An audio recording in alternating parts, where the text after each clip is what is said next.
మాకు ఒక ప్యాకేజ్ ఇమ్మని ముందుకొచ్చారంటే ప్రపంచానికి ఆదర్శం ఇది. ఒక ల్యాండ్ కొనాలంటే, లేకుంటే ఒక చిన్న ఇరిగేషన్ ప్రాజెక్ట్ కట్టాలన్నా, లేకుంటే ఒక మంచి పనికి ఒక దేవాలయం కట్టాలన్నా భూమి ఇవ్వని ఈ రోజుల్లో ఇక్కడుండే రైతాంగం ముందుకొచ్చి స్వచ్ఛందంగా భూమి ఇస్తే దానికి ఎన్ని అపవాదులు వేయాలని అపవాదులు వేశారు. ఇక్కడుండే రైతాంగాన్ని ఎన్ని ఇబ్బందులు పెట్టాలని ఇబ్బందులు పెట్టారు. ఇంకొక పక్కన ఇక్కడుండే కామన్ ఇన్ఫ్రాస్ట్రక్చర్ అంతటికి ఉపయోగించుకుని రోడ్లు కానీ, గవర్నమెంట్ బిల్డింగ్లు కానీ, పబ్లిక్ పర్పసెస్ కానీ అన్నిటికీ ఉపయోగించుకున్న తర్వాత కొంత భూమి మిగులుతుంది. దాన్ని అమ్మితే ఇక్కడ రాజధాని కట్టుకునే అవకాశం వస్తుంది.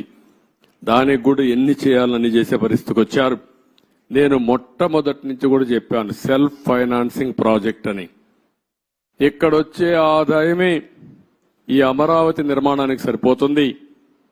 ఎప్పటికప్పుడు కన్స్ట్రక్షన్ కానీ, అదే మాదిరిగా ఆర్థిక కార్యక్రమాలు ఇక్కడ జరిగితే దానివల్ల ప్రభుత్వానికి ఆదాయం వస్తుంది.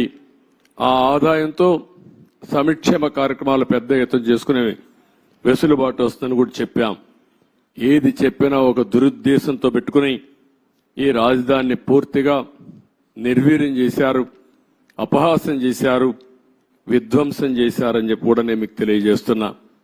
ఇది ఈరోజు నేను చూసిన బ్రాడ్గా ఉండే విషయాలు. మీడియా మొత్తం బిల్డింగ్స్ అన్ని చూశారు, బూజు పట్టిపోయినాయి, కొన్ని డోర్స్ అన్ని పోయినాయి, కొన్ని అయితే ఎరగొట్టారు, విధ్వంసం చేశారు. ఎన్ని యాంటీ సోషల్ ఎలిమెంట్స్ చేయాలో అన్ని కార్యక్రమాలు. ఒక రైతులు ఎంత కాపాడాలనుకున్నా పోలీసులు ఏకపక్షంగా వీళ్ళ మీదనే కేసులు పెట్టారు. కాంట్రాక్టర్ల మెటీరియల్ ఇక్కడ పెడితే ఆ మెటీరియల్ దోచుకొని పోయే పరిస్థితికి వచ్చారు. అడిగితే వాళ్ళను కూడా కొట్టే పరిస్థితికి వచ్చారు. చాలా దారుణం, చాలా దౌర్జన్యం. ఏది ఏమైనా మళ్ళీ నేను ఇప్పుడే ఒక మాట చెప్పాను. ఒక పక్కన ప్రజలతో చర్చిస్తూనే ఎంత నష్టం జరిగింది రాష్ట్రానికి ఆ విషయాలు చెప్తూనే, మొత్తం ఇక్కడ చూస్తే బ్రహ్మాండమైన బిల్డింగ్స్ తో ఎక్కడికో వెళ్లవలసిన ఈ రాజధాని ఈ తుమ్మంతా పెరిగిపోయి ఎక్కడికక్కడ బిల్డింగ్ లేసిన ఫౌండేషన్ కానీ, కొంత కన్స్ట్రక్షన్ కానీ కమ్మేసే పరిస్థితికి వచ్చింది. ముందు ఒక మాట చెప్పాను, ఒక టెండర్ పిలిచి రాజధాని మొత్తం ఈ తుమ్మ చెట్లన్నీ తీయండి, కనీసం ఒక క్లారిటీ వస్తుంది, ఒక విజిబిలిటీ వస్తుంది. అంత లోపల మనం అంతా కూడా ప్రజలతో చర్చించిన తర్వాత ఏం చేయాలో అవి కూడా ఆలోచిస్తాం. ఒక దుర్మార్గమైన వ్యక్తి చేసే విధ్వంసానికి అమరావతి బలైపోయింది. రాష్ట్రానికి తీవ్రమైన నష్టం జరిగింది. ఆ విషయమే ప్రజలకు చెప్తూ, మీరందరూ కూడా ఒక్కొక్కసారి రాగద్వేషాలకు అతీతంగా ఇప్పటికి కూడా 11 సీట్లే వీళ్ళు గెలిచారు. కొంతమంది ఓట్లేశారు. ఓట్లేసిన వ్యక్తులు కూడా మీరు ఒక్కసారి ఆలోచించుకోండి. ఇలాంటి వ్యక్తికి ఓటేయడం భావ్యమా? అలాంటి వ్యక్తులు రాజకీయాలకు అర్హులా? ఇలాంటి వాళ్ళని మనం సహకరిస్తామా? ఒకవేళ ఇలాంటి వ్యక్తులు కానీ రాష్ట్రంలో కానీ రాజకీయాల్లో ఉంటే భవిష్యత్ ఏమవుతుంది అనే విషయం కూడా ప్రజలందరూ అర్థం చేసుకోవాల్సిన అవసరం ఉంది. ఇది మనందరి భవిష్యత్తు, మన పిల్లల భవిష్యత్తు.